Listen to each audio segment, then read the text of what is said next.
Hi everyone, আমি দেবদীপ। আর চলো আজকে আবার একটা নতুন ভ্লগের গল্প শুরু করি।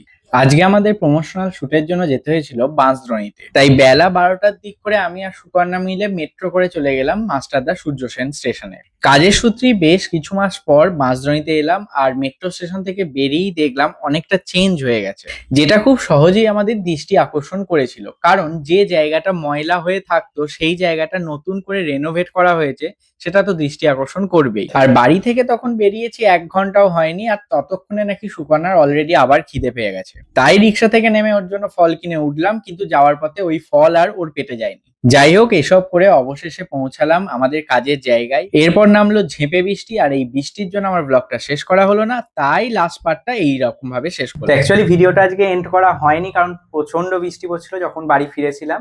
তো ভাবলাম আজকে একটু অন্যরকম ভাবে এন্ড করি ভিডিওটা। তো বেরিয়েছিলাম, তো এখনো ঝিরঝির করে বৃষ্টি পড়ছিল, তাই ফোন নিয়ে যাইনি।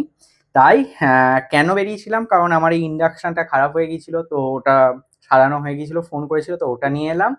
সাথে কাজু কিশমিশ নিয়ে এলাম ঠাকুরের জন্য, ঠিক আছে।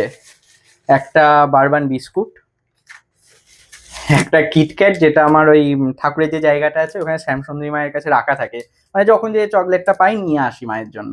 আর একটা জিনিস হচ্ছে এটা হচ্ছে গোদরেজের এয়ার স্প্রে, ঠিক আছে। তো স্যান্ডেল ব্লিস এটা নিয়েছি, কারণ এই বর্ষাকালে না খুব স্যাঁতস্যাঁতে একটা ভাব থাকে, একটা বাজে স্মেল থাকে, মানে আসে আর কি, কারণ সব জায়গাটাই স্যাঁতস্যাঁতে। তো ওই জন্য আমি এটা নিয়ে এলাম, যে যখন একটু ফ্রেশনেস দরকার হবে তখন এটা দিয়ে দেবো। তো চলো ভিডিওটা আজকে এখানেই শেষ করছি। টাটা।